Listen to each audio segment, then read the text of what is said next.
Welcome to all. I am Dr. Mamta Chaudhary, department of botany, JTB government girls college, Kota. आज का topic है blast disease of paddy या धान का blast रोग। यह रोग धान यानी ओराइजा सैटाइवा में महत्वपूर्ण रूप से पाया जाता है और विश्व के 80 से अधिक धान उगाने वाले देशों में यह रोग रिपोर्टेड है। भारत में इस रोग को सर्वप्रथम बटलर ने 1918 में मद्रास राज्य के तंजौर जिले में देखा था और वर्ष 1923 में बम्बई राज्य में धान की फसल पर भी यह रोग देखा गया था। पद्मनाभन 1959 के अनुसार इस रोग से धान की फसल की 75% तक हानि हो सकती है। सिम्टम्स: ब्लास्ट रोग के लक्षण पौधे के सभी वायवीय भागों में पाए जाते हैं, जैसे कि लीफ शीथ, इन्फोसेंस, ग्रेन्स आदि। जनरली पौधे की पत्तियों और पेनिकल की नेक वाला जो भाग है वो अत्यधिक प्रभावित होता है। प्रारंभिक रूप से जो नर्सरी प्लांट हैं उनकी पत्तियों पर छोटे नीले वाटर सॉक्ड स्पिंडल शेप के धब्बे दिखाई देंगे। ये धब्बे 0.5 सेंटीमीटर से लेकर कई सेंटीमीटर तक लंबे होते हैं। इनके किनारे गहरे भूरे लाल रंग के और मध्य वाला भाग जो होगा वो सफ़ेद रंग का दिखाई देता है। पौधों के रोपने के बाद पौधों पर कई स्थानों पर रोग लक्षण दिखाई देते हैं। अनुकूल वातावरण होने पर ये धब्बे जो हैं आपस में मिल जाते हैं और पौधे के सभी हरे भागों को ढक लेते हैं, जिससे फसल झुलसी हुई दिखाई देती है। इस प्रकार ये रोग के लक्षण लीफ शीथ, कल्म, नोड्स, ग्लूम्स आदि पर दिखाई देते हैं।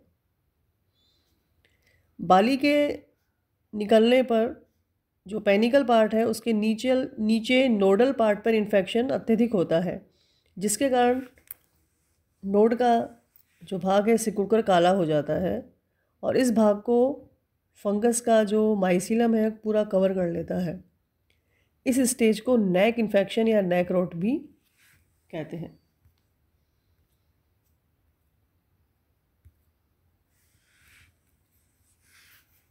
ब्लास्ट रोग को हम 3 पार्ट में डिवाइड कर सकते हैं: leaf blast, neck blast, nodal blast.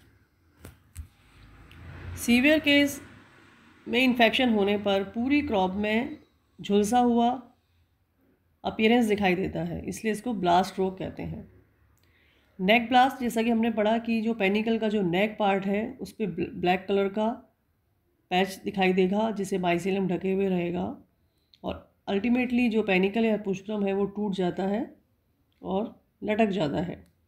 Nodal blast के अंदर प्लांट के जो नोडल पार्ट हैं वो ब्लैक कलर के हो जाते हैं और टूट जाते हैं।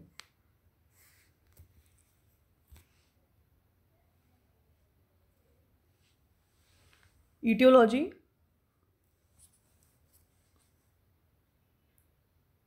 धान में ब्लास्ट रोग जो होता है वह प्रिकुलेरिया ग्राइसिया नामक फंगस से होता है। इस फंगस का माइसीलियम सेप्टेड होता है, हाइलिन या ऑलिव कलर का दिखाई देता है। प्रिकुलेरिया में रिप्रोडक्शन एसेक्सुअल पाया जाता है, जिसमें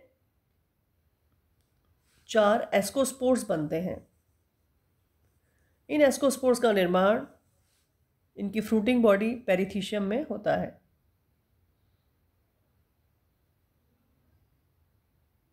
इन्फेक्शन जो होता है वो कॉनिडिया के द्वारा होता है। ये कॉनिडिया सीड्स पे पाए जा सकते हैं या पौधे के अवशेषों में ये कॉनिडिया हो सकते हैं और इन्फेक्शन कर सकते हैं। हवा के द्वारा भी ये कॉनिडिया उड़कर दूसरे पौधों को इन्फेक्ट करते हैं। Epidemiology: The most favorable conditions for sporulation, spore germination and infection of plant tissue by the blast fungi include high relative humidity, free moisture on the plant tissue surface and temperature around 82 degree Fahrenheit. Temperatures cooler or warmer than this slow down disease development but do not prohibit it. As the season progresses, watch out for mild temperatures, calm morning and foggy skies that favor extended free moisture period, all conditions that promote blast development. तो इस रोग के फैलने के लिए जो अनुकूल वातावरण है वो है टेम्परेचर का 15 से 32 डिग्री सेल्सियस का होना, और रिलेटिव ह्यूमिडिटी जो है 90% से अधिक होती है, तो यह इस रोग के फैलने के लिए अनुकूल होती है।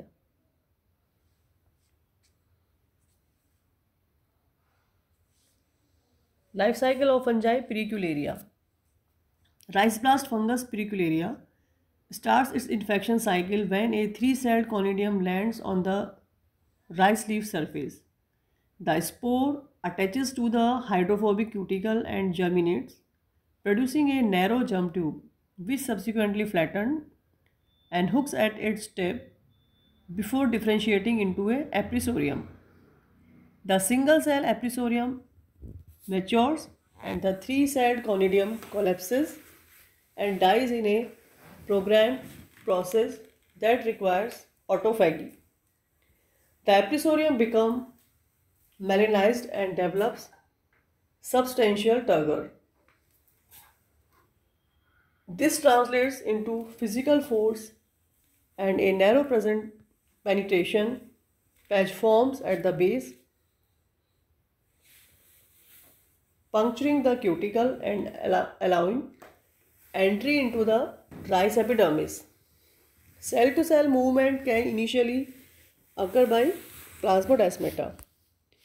Disease lesions occur between 72 and 96 hours after infection, and sporulation occurs under humid conditions. Aerial conidiophores with sympodially arrayed spores are carried to new host plant by dewdrop splash.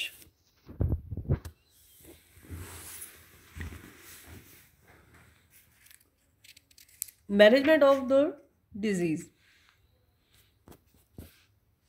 रोग को नियंत्रण करने के लिए कई उपाय किए जाते हैं, जिसमें से पहला है कल्चरल मेथड। इसमें जितने भी कोलेट्रल वीड्स हैं धान की, उनको हटा देना चाहिए।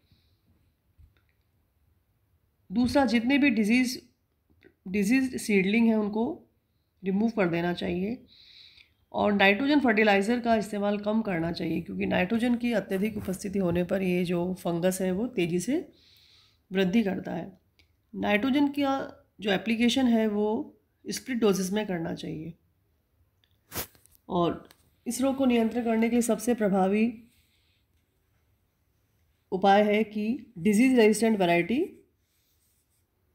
का प्रयोग किया जाए, जिसमें से है CO47। इसके अलावा अन्य भी कई इसकी डिजीज़ रेजिस्टेंट वैरायटीज़ हैं धान की, जो कि ब्लास्ट डिजीज़ के प्रति प्रतिरोधी होती हैं, जैसे Pusa T205, Pusa NR162, Pusa NR166, Pusa NR381, IR64, CR1002। ये आदि वैरायटीज़ हैं जो धान के रोग के प्रति रेजिस्टेंट होती हैं। रोग नियंत्रण के लिए कुछ रासायनिक उपचार या केमिकल मेथड्स भी होते हैं। इसके लिए कई फंजीसाइड्स का प्रयोग किया जाता है। ये फंजीसाइड्स हैं कार्बेंडाजिम, जिसका यूज़ 500 ग्राम पर हेक्टेयर किया जाता है। ट्राईसाइक्लोजोल, इसका भी 500 ग्राम पर हेक्टेयर किया जा सकता है यूज़। मेटोमिनोस्ट्रोबिन, एजॉक्सीस्ट्रोबिन, ये सभी फंजीसाइड्स हैं जिनके थ्रू ब्लास्ट डिजीज़ को कंट्रोल किया जा सकता है। धान में पाई जाने वाली जो सेकंड डिजीज़ है वो है ब्राउन स्पॉट ऑफ राइस। यह रोग हेल्मिंथोस्पोरियम ओराइजी के द्वारा होता है। इस रोग के लक्षण हैं, सबसे पहले जो रोग लक्षण हैं वो नर्सरी प्लांट्स में दिखाई देते हैं। जिससे जो सीडलिंग्स हैं उनमें ब्लाइट अपीयरेंस दिखाई देगा, यानी झुलसा हुआ लक्षण दिखाई देगा। और लीफ पे कई सारे स्पॉट्स का पाया जाना या धब्बों का पाया जाना प्रमुख रोग लक्षण है। लीफ स्पॉट्स जो होते हैं वो ब्राउन कलर के होते हैं तथा इनका शेप गोलाकार से अंडाकार होता है। स्पॉट्स का जो साइज होता है वो 0.5 से 2 मिलीमीटर होता है और ये आपस में मिलकर लंबे धब्बे भी बनाते हैं।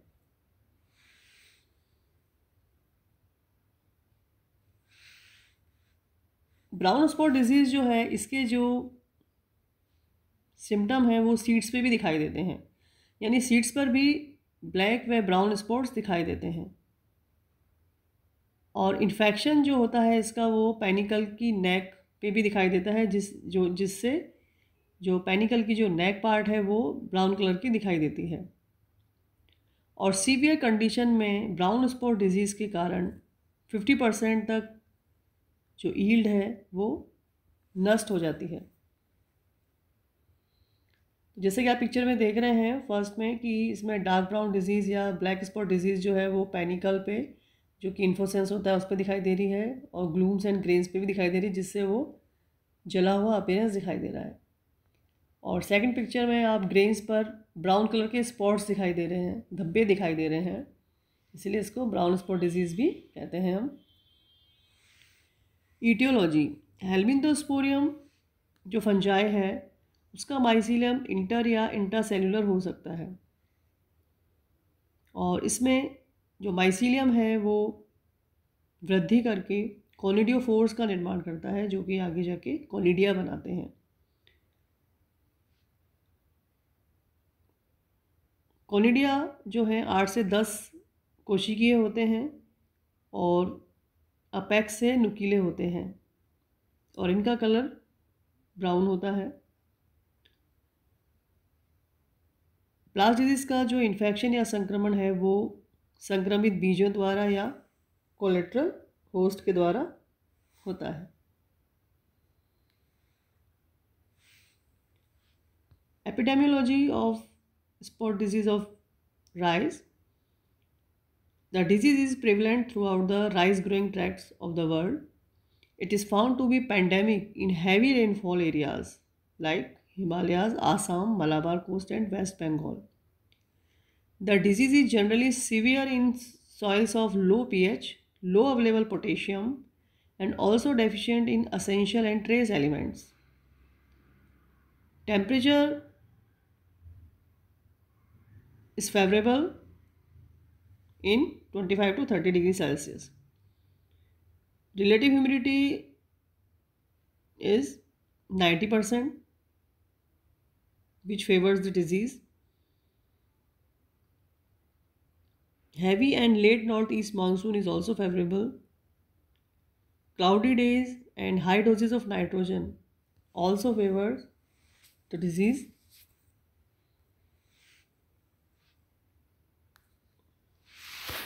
Now life cycle of Helminthosporium oryzae.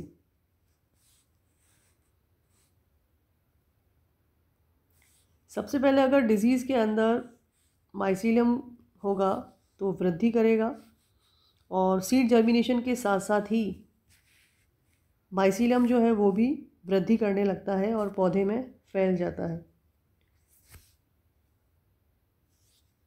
Mycelium जो है वो वृद्धि करके तथा डिवाइड करके स्पोर्स बनाता है और ये स्पोर्स जर्मिनेट होकर रोग को फैलाते हैं और धीरे धीरे ये स्पोर्स वृद्धि करके पेनिकल तक पहुंचते हैं और सीड्स में भी इन्फेक्शन उत्पन्न करते हैं।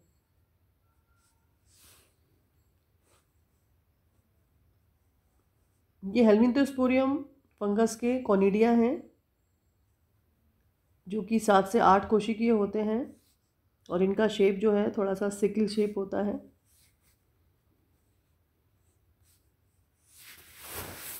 डिजीज़ मैनेजमेंट या रोग प्रबंधन,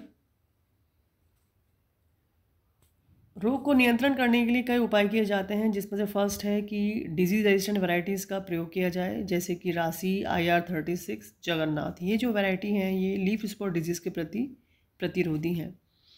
इसके अलावा क्रॉप को पूरा न्यूट्रिशन मिलना चाहिए और पौधे में वाटर स्ट्रेस की कंडीशन नहीं होनी चाहिए, और कल्टीवेशन जो है वो क्लीन होना चाहिए, यानी जितना भी पौधे के अवशेष हैं उनको हटा देना चाहिए। इसके अलावा कल्चर प्रैक्टिसेस में ध्यान रखना चाहिए कि हम जो सीड्स यूज़ करते हैं वो सर्टिफाइड सीड्स यूज़ करें और डिजीज़ फ्री हों। इसके अलावा हाई नाइट्रोजन फर्टिलाइज़र का प्रयोग नहीं करना चाहिए, क्योंकि नाइट्रोजन जो है वो माइसीलियम की ग्रोथ को प्रमोट करता है। इसके अलावा डिजीज रेजिस्टेंट वैरायटीज़ का प्रयोग करके भी डिजीज़ को कंट्रोल किया जा सकता है। रोग के केमिकल कंट्रोल के लिए कई सारे फंजीसाइड्स का प्रयोग किया जाता है, जैसे कि मैनकोजैब, जिनैब आदि। कुछ एडिफिनॉल्स का भी प्रयोग किया जाता है। एडिफिनॉल्स की 1 ग्राम मात्रा, मैनकोजैब की 2 ग्राम मात्रा और जिनैब की 2.25 ग्राम मात्रा पर लीटर यूज़ की जाती है, और इसका फिर रोगग्रस्त फसल पर इसका छिड़काव किया जाता है। So this is all about blast disease of paddy and brown spot disease of paddy. Thank you.